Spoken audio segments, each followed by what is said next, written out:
we were... How's my makeup? Gorgeous. Makeup. We won't do that shit.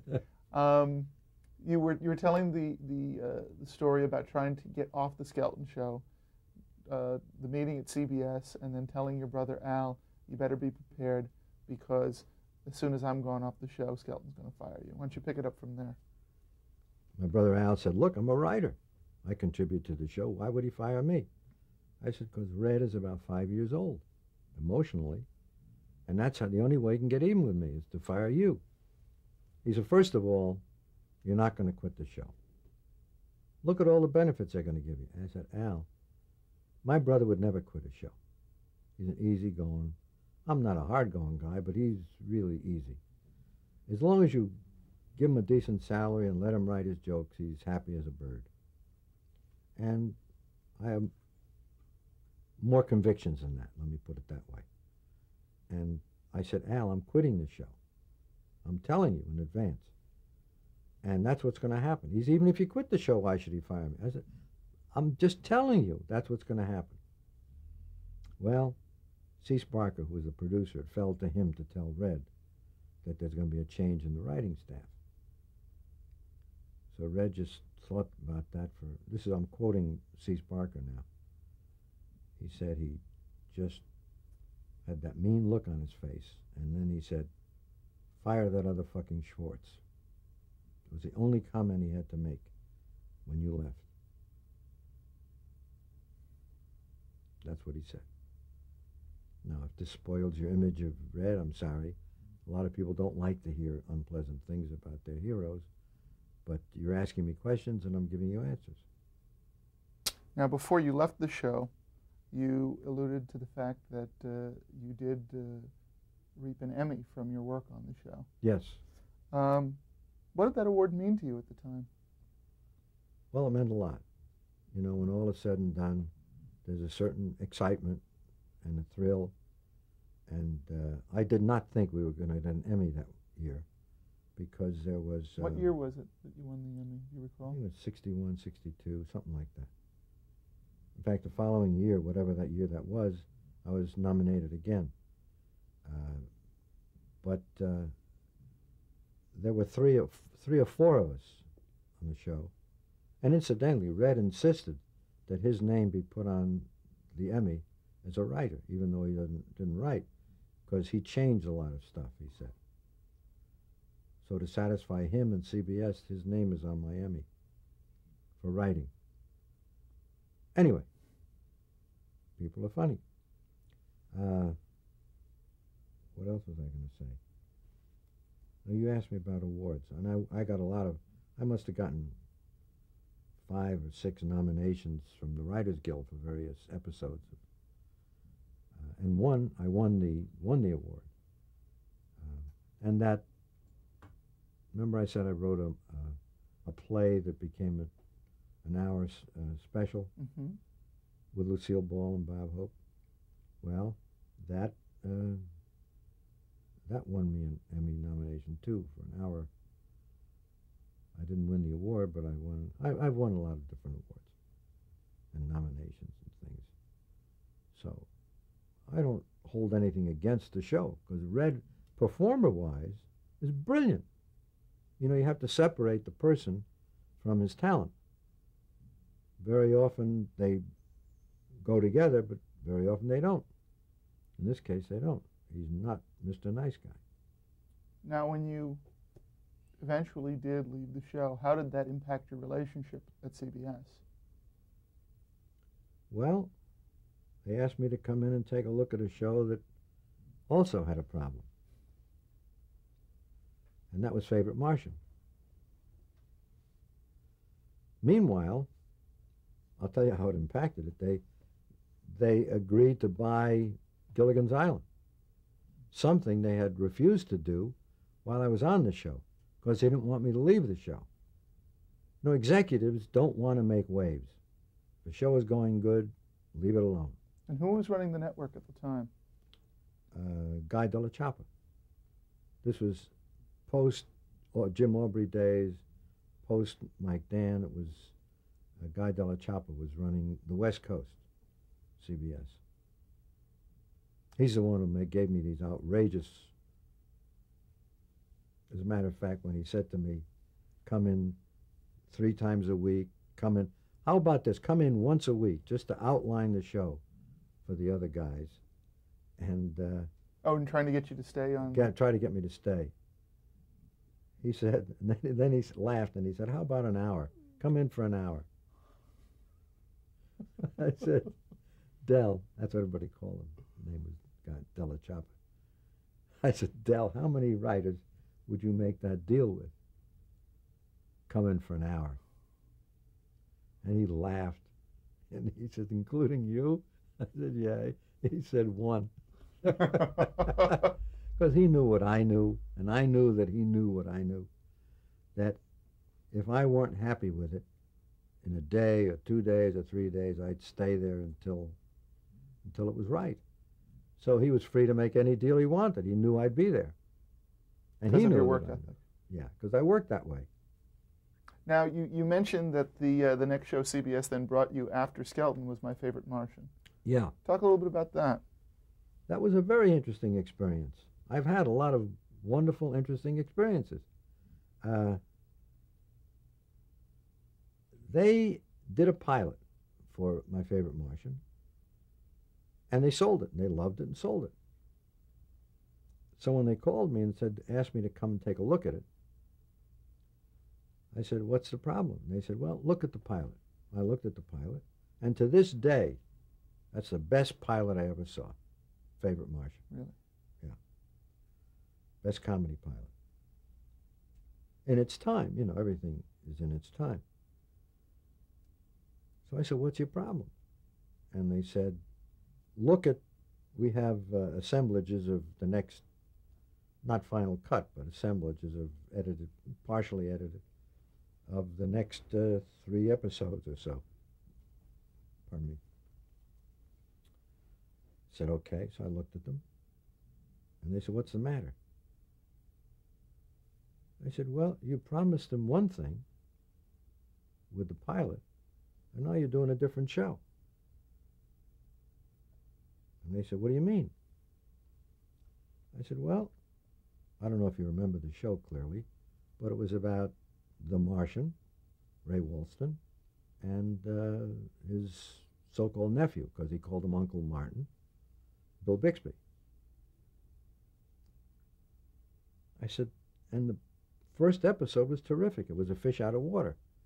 They put the Martian in jail. He had never seen a jail before, and it was a wonderful accommodation for a guy from a foreign planet trying to understand Earth customs.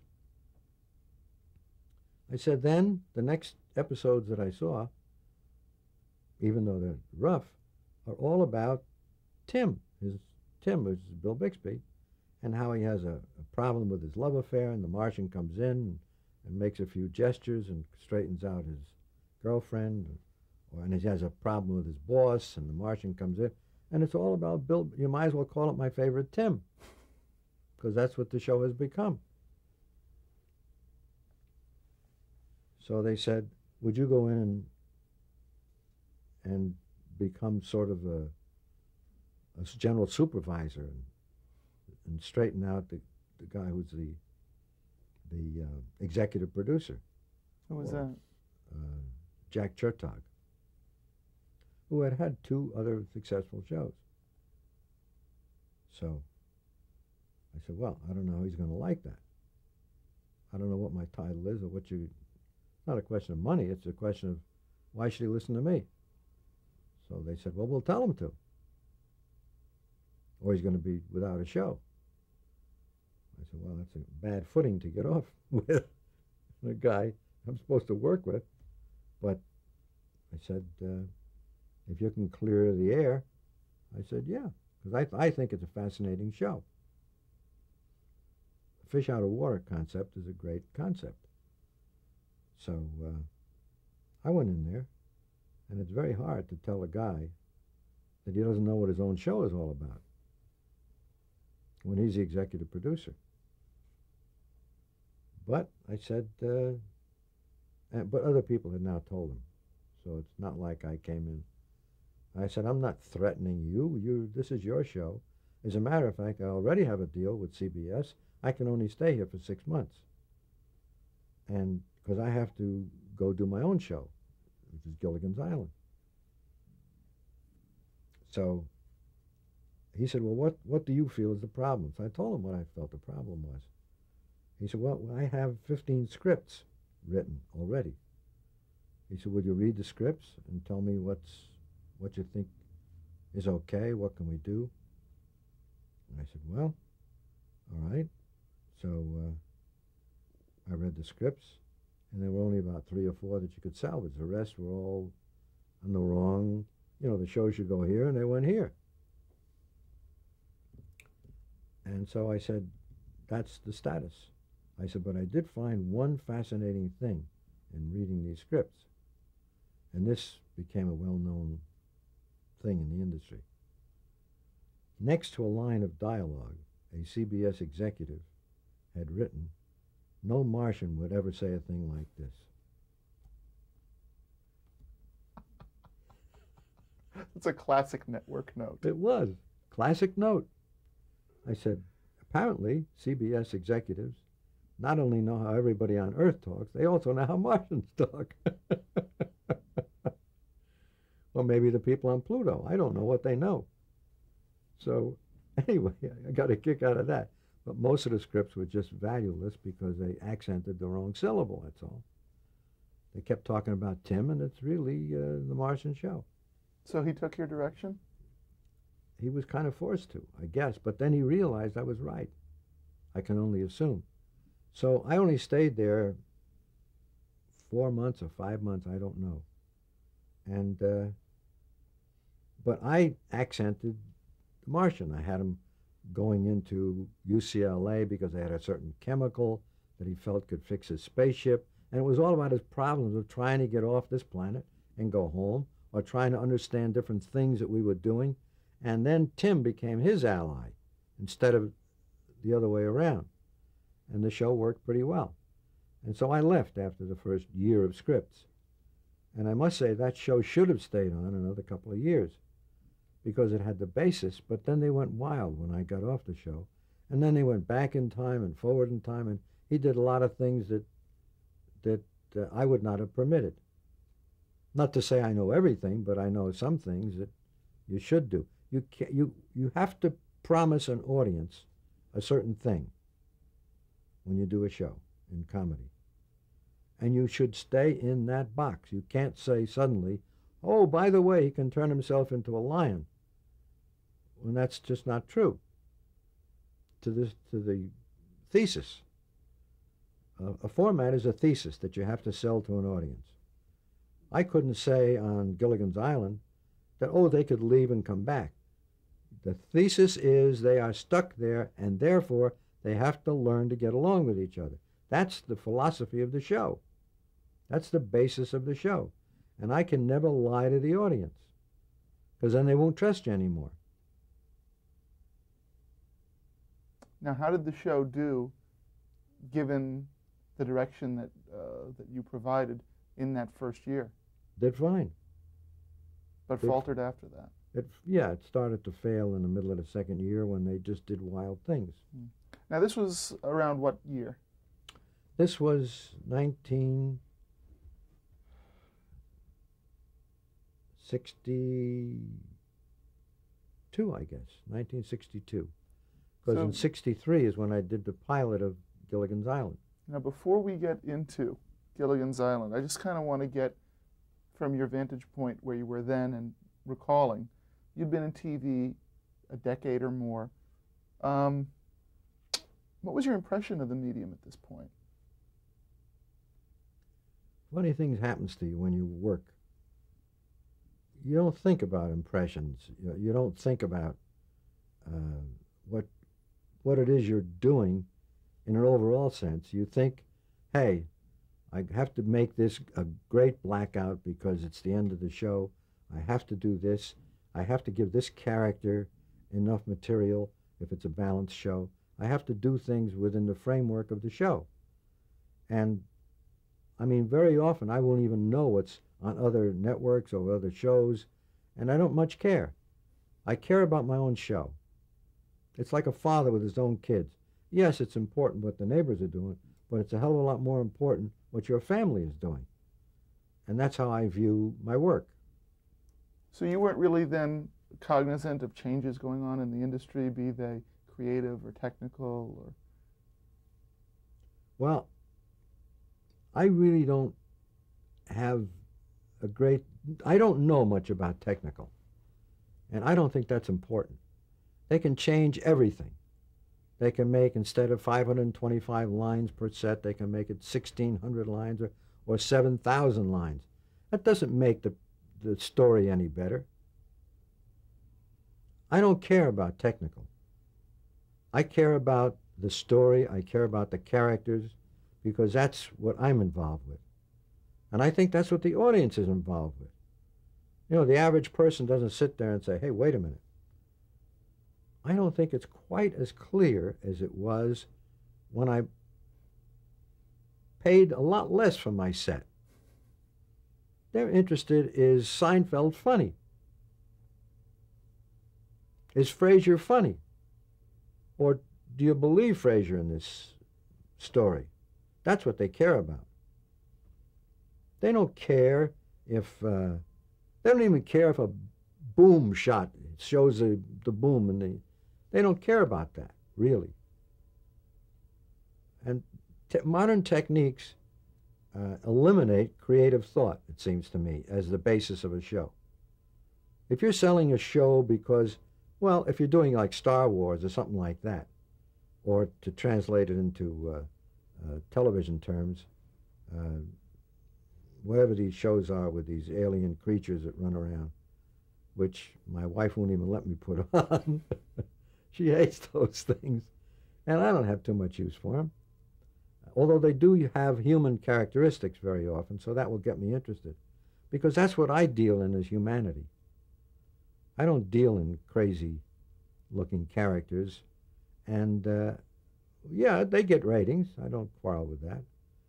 And I think a certain percentage of the people love those kind of shows. You know, science fiction is not my bag. It's someone else's. It certainly isn't my wife's. She hates those. She likes stories about people. And I think eventually that's what it's all about, is people. Most interesting thing in the world are people. Nothing more fascinating than that. Well, then moving on to your show, a show about a disparate group of people in an extreme circumstance. It was 1963, you said, when you created and shot the pilot for Gilligan's Island. That's true. How did you come up with the concept? Well, I have always been very concerned. Again, it's about humanity.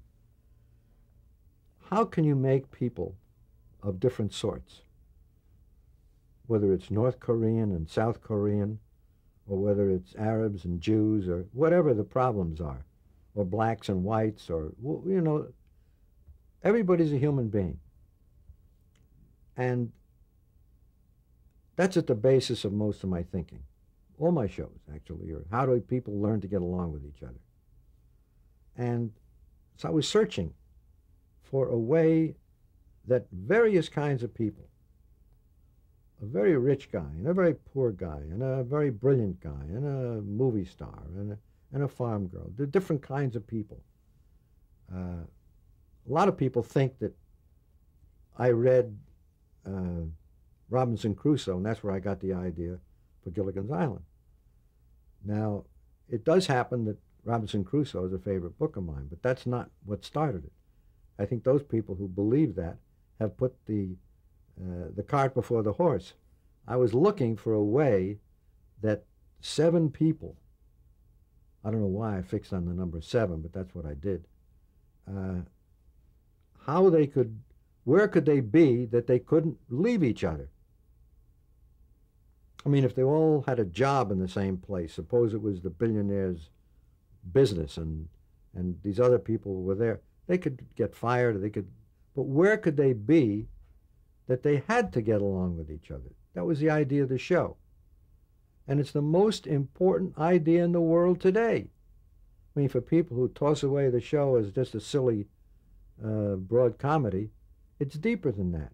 And I've gotten a lot of mail from people who understand that, from psychologists and school teachers and whatnot. It's really a microcosm of humanity. It is. It is. And I wanted the characters to be not only disparate, but as disparate as you can make them. And I wanted them to be non-personal. I wanted them to be representative of different kinds of people. And therefore, it's just Gilligan is his name. The skipper is his name. Nobody calls him his name. He is all skippers. Gilligan is all Gilligans. The professor is all professors. And Ginger is all beautiful, tall stars. This one is redhead. But that was deliberate. I wanted as everybody as different as possible. And the farm girl is the innocent, she is virginal. And there are those kind of people too. Although television today won't let you believe that. I think there are virgins in this world. And I'll keep believing that. Yes, Virginia, there is a Santa Claus. Anyway, so that was my aim, was to put all these very, very different people together. Where could I put them that they couldn't get away from each other? And that's how I came upon the desert island. Now, when did you first pitch this idea to CBS? I don't like the word pitch. When did you first present this idea to CBS? Better. I hate that word pitch. It sounds, pitch men in the old days were just phony baloney salesmen. I only go to a network and talk about a project. And in this particular case, I showed it to my agent, who had been my agent for some 18 years at that point. And he read my presentation, and he said, "Sherwood, you're out of your fucking mind. Who the hell is going to watch the same goddamn 7 people on the same goddamn island every week?" I said, "You mean you don't like it?" He said, "It's impossible." I said, "Okay, no problem." And then he said something really terrible. He said, "But if you want me to try to sell it." I said, "George." Rosie, George Rosenberg was his name. Everybody called him Rosie. I said, "The last thing in the world I want is an agent who thinks I'm crazy to go in and try to sell my product, which he thinks is ridiculous. So thank you. You've been a good agent, and that's fine." There was another agent who'd been trying for years to get me to go over, and he wanted to represent me. And his name was Perry Leff. He was with CMA, which became ICM. I don't know what it's now. Maybe it's still ICM. Still ICM. Anyway, so I said, "Perry, I want to come up and talk to you about something." And he said, "Fine." So I gave him the presentation. Incidentally, because I knew it would be a problem to sell an idea that seemed so limited, I had written 31 stories for potential episodes, just in 2-sentence, 3-sentence form.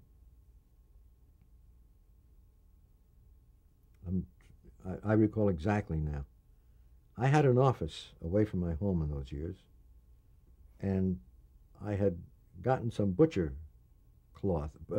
paper, that white paper, sheets of it, and I had circled my whole office with this. I don't know why, I just did this. And I just started at one end, and I just, with a big black felt pen, and I just wrote these different things. It came out to be 31 stories. And I rolled it up, and I took that. I took that to George Rosenberg to begin with. And he didn't want to see it. In fact, he told me what I could do with it. So the next day, when I went to see Perry, and I said, "I have these stories and all." You know, he thought the same thing as George Rosenberg, but he approached it very differently. He said, Sherwood, do you really think you can keep an audience with stories about the same 7 people on that same island? He said, it seems very, very restricted to me. I said, Perry, I've spent weeks just trying to decide on the name Gilligan, much less. I did. I went through dozens of phone books looking for just the right name. I'm pretty crazy when it comes to what I'm doing. And I can't tell you why that name struck me. But I like hard letters, like, you know, G is a hard letter. And I wanted a name that, you know, you could call it Jones Island, and it'll be nothing. And you could call it like Cadiddlehopper's Island, and it'll be ridiculous. So I wanted a name that connoted amusement. It would be amusing or funny, you would immediately think, but not ridiculous. So I settled on that name. Anyway, so I had said I had written all these things, and he read all the stories. And he said, well, let me make a phone call. Those days, phone calls were a dime. He made one phone call to CBS, and the next week it was sold. Now, who was at CBS at the time when you sold it? Well, Jim Aubrey was the head of CBS programming, and his counterpart on the West Coast was Hunt Stromberg. Hunt Stromberg Jr., his dad was Hunt Stromberg. And I went in for meetings with Hunt after he had heard the idea, which appealed to him. And then I got into a long, protracted battle with James T. Aubrey, who insisted that he couldn't buy the show because it would take too much explanation every week. Why were these 7 people stuck on this island? Who are they? And all this stuff.